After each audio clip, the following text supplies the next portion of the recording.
नमस्कार फ्रेंड्स, आज हम हैं फाइन फेदर्स डेंटल क्लिनिक और आज हमारे साथ है डॉक्टर केवल शाह और इन्हीं के क्लिनिक पर आज हम बात करेंगे दांतों की सड़न क्यों होती है, कैसे होती है और इस सड़न से कैसे बचा जा सके। और सभी बातें बताने के लिए आज हमारे साथ है डॉक्टर केवल शाह। डॉक्टर, आपका बहुत बहुत वेलकम यहाँ पर। डॉक्टर, सबसे पहले तो आप ये बताइए कि दांतों में जो सड़न होती है वो क्यों होती है? दांतों में जो सड़न होती है उसकी तीन मुख्य वजह होती है। एक तो हमारे दांतों का खुरदरापन, जो नैसर्गिक, जो कुदरत की देन है, जो हम कुछ उसके लिए कर नहीं सकते। दूसरा जो है हमारी खुराक, किस प्रकार की खुराक हम लेते हैं, उसमें कितनी चीनी की मात्रा होती है, कितने कार्बोहाइड्रेट्स होते हैं, कितने ग्लूकोज होते हैं, उस पर निर्भर होता है कि सड़न के चांसेस ज़्यादा हैं या कम है। और तीसरी जो मुख्य चीज़ है वो है कीटाणु, जर्म्स। ये तीनों जब इकट्ठे होते हैं और साथ में जब सफाई की अनदेखी की जाती है, दांतों की सफाई की जब अनदेखी की जाती है, तो तब ये सड़न पनपना ज़्यादा हो जाता है। उसका ज़्यादा प्रतिशत लोगों में ये पाया गया है कि ये तीन चीज़ें हो मगर सफाई हो तो सड़न रोक सकते हैं, बट हम ये सब नहीं करते, ध्यान नहीं देते और ये तीन चीज़ जब जुड़ती हैं साथ में तो उसकी वजह से दांतों की सड़न होती है। डॉक्टर, दांतों की सड़न की तो हमने बात की और दांतों में से बदबू आते, भले ही दांत सड़े नहीं हुए होते हैं लेकिन दांतों में से कईयों के मुंह से बदबू आती है दांत से, क्या वो किस वजह से होता है? देखिए, दांतों की जो बदबू आना है उसका भी मुख्य कारण जो है वो कीटाणु है, जर्म्स है। तो वो जर्म्स जो हैं वो दांतों के आसपास जो हम कचरा खाने के बाद जो जम जाता है, जो हम साफ़ नहीं करते हैं, उसके अंदर जो ये कीटाणु पनपते हैं और कीटाणु पनपने की वजह से वो जो बदबू है वो उसका एक वजह है, वो भी है। किसी लोगों में वो ज़्यादा होती है प्रमाण में, किसी में कम होती है, मगर वो जो है वो हम कहते हैं ना रिलेटिव होती है। दो लोग में से किसी एक में अगर ज़्यादा बदबू है तो दूसरे वाले की बदबू दब जाती है। वैसे चार लोग मिलेंगे, उसमें जिसके मुंह में से सबसे ज़्यादा बदबू आएगी, बाकी तीन को लगेगा कि हमारे मुंह में से बदबू नहीं आ रही है, सिर्फ इन्हीं के मुंह में से आती है, मगर वो होती सब में है। और उसकी वजह जो है वो फंसा हुआ खाना, जिसके ऊपर जीवाणु और जिसके ऊपर सब अपने ये जो लगा हुआ होता है वही है कई लोगों में। इसके अलावा दूसरी एक वजह भी होती है कि उनको कई बार बदहज़मी या उसकी तकलीफ़ें होती हैं। कई बार उनको ऐसे रोग होते हैं, डायबिटीज़ जैसे होना, तो उसमें उन लोगों में भी ये बदबू की मात्रा ज़्यादा होती है। तो उनकी सफाई कितनी भी रखे फिर भी थोड़ी बदबू तो वैसे पेशेंट्स में आती ही है।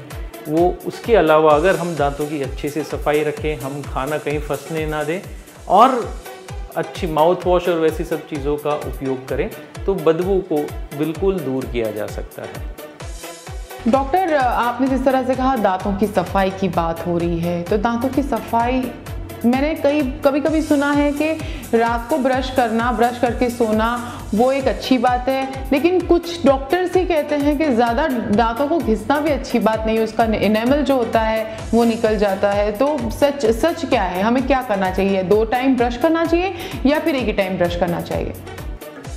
यहाँ पे मैं ये कहना चाहूँगा कि अगर कोई दांत का डॉक्टर ऐसा कहता है तो कि ये दांत ब्रश करने से घिस जाते हैं, ख़राब हो जाते हैं, तो उनकी तो मतलब बात बिल्कुल नहीं सुननी चाहिए। वो बिल्कुल परे हैं, लॉजिक के परे हैं। दांत को कभी भी घिसने से, ब्रश करने से दांत घिसते नहीं हैं अगर आप उसको सही तरह से करें तो। अगर आप उसको, ब्रिसल्स जो हैं ब्रश के वो अलग अलग 3 प्रकार के होते हैं। एक जो होता है सॉफ्ट, एक होता है मीडियम और एक होता है हार्ड। तो मीडियम या सॉफ्ट ब्रिसल्स वाले ब्रश ही इस्तेमाल करने चाहिए। जो हम फोर्स लगाते हैं, जो हम ज़ोर लगाते हैं ब्रश करने के लिए, वो जो ज़ोर है वो कलाई से आना चाहिए, ना कि यहाँ से, क्योंकि वो फिर जब ज़ोर ज़्यादा लगता है तब ये सारे परिणाम जो हैं घिसने के और वो हो सकते हैं। मगर ज़्यादा ब्रश करने से दांत घिस जाते हैं वो गलत है, क्योंकि ब्रश सही वजह से किया गया और सही तरीके से किया गया तो कभी दांतों को नुकसान नहीं पहुंचाता। दूसरी जो मुख्य बात मैं यहाँ कहना चाहूँगा, ब्रश जितनी भी ज़्यादा बार कर सके बेहतर है, अच्छा है। फिर भी हम 2 से ज़्यादा वक्त नहीं करते हैं, क्योंकि हम ब्रश साथ में लेके नहीं घूमते। तो मैं ये कहना चाहूँगा कि 2 बार ब्रश करने में भी जो रात को करने वाला ब्रश है, जो रात को करने वाली दांत की सफाई है, वो ज़्यादा ज़रूरी है, वो ज़्यादा मायने रखती है। सुबह तो हम इसलिए सफाई करते हैं ताकि हमें बाहर जाना होता है, मुंह से बदबू नहीं चाहिए, उसमें दांतों को ज़्यादा फ़ायदा नहीं होता जितना फ़ायदा रात को ब्रश करने से होता है। क्योंकि जब हम रात को सो जाते हैं तब दांत जो हैं उसको सबसे ज़्यादा ज़रूरत होती है मजबूती की, संरक्षण की, कीटाणुओं के सामने। और तब भी अगर हम खाना वहाँ फंसा रहने दें तो सड़न पनपने के प्रतिशत सबसे ज़्यादा होते हैं, चांसेस सबसे ज़्यादा होते हैं। तो मैं ये कहना चाहूँगा कि आप रात को जो ब्रश करें वो ज़्यादा ज़रूरी है, और 2 टाइम से ज़्यादा आप करेंगे, हर खाने के बाद करेंगे तो भी अच्छा है दांतों के लिए, उसमें दांत कभी घिसते नहीं हैं। दांतों की सफाई की बात हो रही है, ऐसा भी सुना है और ऐसी बातें हैं कि नमक से बहुत अच्छे से दांत साफ होते हैं, उससे बैक्टीरियाज मर जाते हैं, तो क्या ये सही है? बिल्कुल सही है। नमक बहुत ही असरकारक होता है बैक्टीरिया को दूर करने के लिए, बट इसमें एक चीज़ जो हमें ध्यान में रखनी है, परंतु ये बहुत ही ज़रूरी है कि हम वो नमक सीधा घिसे नहीं दांत के ऊपर, क्योंकि नमक जो होता है वो खुरदरा होता है और दांतों के ऊपर खुरदरी चीज़ घिसने से दांत घिस सकते हैं। तो इसका इस्तेमाल पानी में घोल के हमें करना चाहिए। नमक को पानी के साथ घोल के उसके गरारे करने से जो उसका फ़ायदा हम लेना चाहते हैं वो फ़ायदा भी हमें मिल जाएगा, और उसकी वजह से जो दांत जो खुरदरे भी नहीं हो जाएंगे, तो दोनों का हमें फ़ायदा मिल सकता है। डॉक्टर, दांतों की एक्चुअल सफाई किस तरह से होनी चाहिए? दांत की सरफेस आगे होती है, पीछे होती है, और एक ऊपर की जो सरफेस होती है जिसको बाइटिंग सरफेस कहते हैं, तो उसकी सफाई किस तरह से होनी चाहिए? हमें सबसे पहले किस तरह से ब्रश करना चाहिए और कितनी देर तक ब्रश करना चाहिए? 5 मिनट, 10 मिनट या फिर 1-2 मिनट? बहुत ही सही सवाल है, क्योंकि ये ऐसा लगता है कि बहुत छोटा मामूली सवाल है, मगर यही अगर अच्छे से हम करें तो बहुत ही दांतों की सफाई अच्छे से हम रख सकते हैं। दांतों की सफाई हमें कम से कम 2 मिनट करनी चाहिए, उससे ज़्यादा नहीं। 2 मिनट में सारी परत जो है दांतों की वो साफ़ की जा सकती है। और हमें एक उसका ऑर्डर एक फॉलो करना होता है, एक ऑर्डर हमें बनाना होता है, ताकि हम रोज़ जो सफाई करें उसमें कोई परत साफ़ किए बिना ना छूट जाए। तो सबसे पहले ऐसे कलाइयों से पकड़ना है उसको, जैसे हम पेन पकड़ते हैं, ना कि तलवार की तरह, ताकि जो ज़ोर आता है वो कलाई से आए। उसके बाद हमें सबसे पहले आगे की परत हर जगह से, उसके बाद पीछे की परत हर दांतों से, और फिर अंतिम में ऊपर की जो चबाने वाली परत है उसको सफाई करनी चाहिए।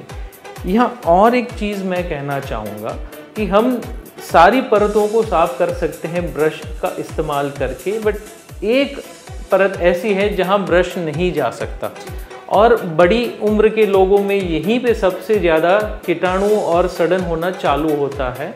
वो जो है वो 2 दांतों के बीच की परत है। वो जो 2 दांतों के बीच की परत है उसको हम ब्रश से कभी साफ़ नहीं कर सकते।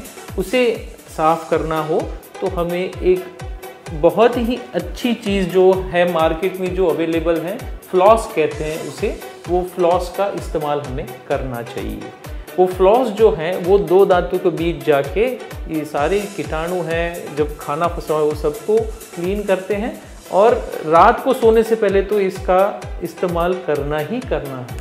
तभी हम दांतों को सड़न से भी बचा पाएंगे और बदबू फैलाने वाले कीटाणुओं को भी दूर कर पाएंगे। तो डॉक्टर टूथपिक्स का इस्तेमाल क्या है? टूथपिक हम लेकिन बहुत सारे मैंने ऐसे किस्से देखे हैं जिनका टूथपिक का इस्तेमाल करने के बाद अंदर कैविटीज लग जाती है और वो कैविटीज परमानेंट हो जाती है और जिसकी वजह से दांत सड़ जाते हैं, सड़न भी हो जाती है जिसकी वजह से। नहीं, ये एक चीज़ ये यहाँ ऐसी है कि टूथपिक से कैविटीज़ नहीं होती, बल्कि उल्टा होता है। ऐसा होता है कि कैविटी हो गई है, सडन हो गई है और इसलिए खाना फंस रहा है और फिर टूथपिक का इस्तेमाल करना पड़ता है। तो ये उल्टी वजह है, खाना फंस के सडन हो चुकी है और फिर खाना ज़्यादा फंस रहा है, इसलिए हमें वो टूथपिक से निकालना पड़ता है। टूथपिक का मगर मैं ये कहना चाहूँगा कि जितना उपयोग हम कम करें वो बेहतर है, क्योंकि उसमें जो प्लास्टिक की या जो लकड़ी की टूथपिक होती हैं वो हमारे मसूड़ों को नुकसान पहुंचा सकती है। कई केस में हमने देखा है कि उसकी वजह से वहाँ इन्फेक्शन और पस भी हो जाता है और उसके बजाय ऐसे स्पेशल ब्रश आते हैं जो दो दांतों के बीच सफाई कर सकते हैं। फ्लॉस हम इस्तेमाल करें वो ही पर्याप्त है, मगर जब जगह ज़्यादा होती है और फ्लॉस के लिए जगह बहुत बड़ी है तो ऐसे केसेस में लोग टूथपिक इस्तेमाल करते हैं। मगर मेरी सलाह ये है कि उसके बजाय हम वो जो स्पेशल ब्रश आते हैं उसी को इस्तेमाल करें। जी डॉक्टर, ऐसा कौन सा खाना, ऐसा कौन सा फूड है जो मील के बाद लिया जाए? एक वक्त से कहा जाता है ना कि एप्पल है वो दांतों को क्लीन करने वाला एक सबसे अच्छा फ्रूट माना जाता है, जिसको खाने के बाद एप्पल कुछ ये पर्पस से भी खाते हैं कि खाने के बाद दांत साफ हो जाए, मुंह साफ हो जाए। तो ऐसे और कौन से फ्रूट्स या कोई भी फूड है जिसको खाने के बाद हमें एक बाइट भी चबाना चाहिए जिससे दांत और मुंह की सफाई हो जाए? बिल्कुल बिल्कुल, आप एप्पल की तरह ही आप चीज़ हैं, चीज़ को आप खा सकते हैं। चीज़ भी एक उसके दूसरे भी न्यूट्रिशनल वैल्यू हैं, उसकी महत्व है खुराक में, और साथ में वो दांतों को साफ भी रखता है। कुछ खाना जो चिपका हुआ है दांतों पे उसको निकाल भी देता है। तो एक चीज़ का हम छोटा टुकड़ा इस्तेमाल कर सकते हैं। उसके अलावा ज़्यादा जो प्रचलित तरीका है जो बच्चों में और टीनेजर्स में ज़्यादा फैला हुआ है और ज़्यादा उनको पसंद भी है, वो च्युइंग गम्स हैं। च्युइंग गम्स अभी जो नई आई हैं, शुगर फ्री च्युइंग गम्स, आपने देखा होगा, कहते हैं शुगर फ्री च्युइंग गम्स। तो वैसी जो च्युइंग गम्स हैं वो बहुत ही अच्छे तरीके से दांतों के आसपास जो फंसा हुआ खाना होता है उसको साफ करते हैं। उसके बजाय और एक उनका बहुत बड़ा महत्व है कि वो जो एक एक्सरसाइज देते हैं अपने मसूड़ों को, एक हमारे मसल्स को, चबाने के मसल्स को, कि जिसकी वजह से उनकी भी सेहत बनी रहती है। तो मेरे हिसाब से आप एप्पल हैं, चीज़ हैं और फाइबरस फूड्स में, और साथ में ये च्युइंग गम, इसका इस्तेमाल कर सकते हैं। सो फ्रेंड्स, कई सारी मुश्किलों का हल, आपकी दांतों की जो भी तकलीफ़ें हैं और उनके कुछ सवालों के जवाब तो आपको ज़रूर डॉक्टर केवल ने दे ही दिए होंगे, क्योंकि मेरे भी कुछ सवाल थे, इसी तरह से आपके भी कुछ सवाल होंगे जो आप जानना चाहते होंगे कि भाई हमें हमारे दांत को स्वस्थ रखने के लिए क्या करना चाहिए। तो आज के हमारे एपिसोड में हमने बात की डॉक्टर केवल से। डॉक्टर केवल, बहुत बहुत शुक्रिया आपका and thank you so much. यहाँ पे मैं एक चीज़ कहना चाहूँगा अपने दर्शक मित्रों से, जैसे हमने कई सवालों के जवाब अभी दिए हैं, वैसे और भी सारे कई सवाल आपके मन में आ रहे होंगे जिसके बारे में आप कुछ जानना चाहोगे। तो मेरी वेबसाइट है www.finefeather.in। आप इस वेबसाइट पे जाएंगे, कम से कम 50 से 60 ऐसे सवाल जो हमारे दर्दियों के होते हैं उसके हमने जवाब लिखे हुए हैं।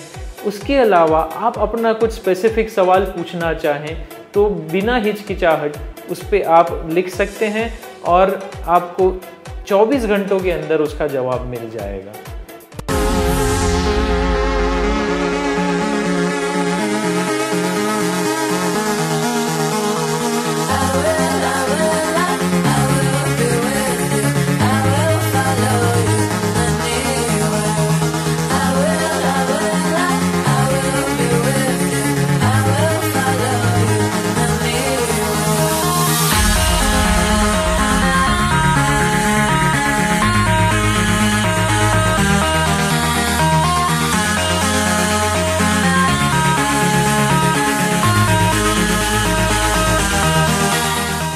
Thank you so much, doctor, to give us such a beautiful and informative information. Pleasure is all mine. Thank you.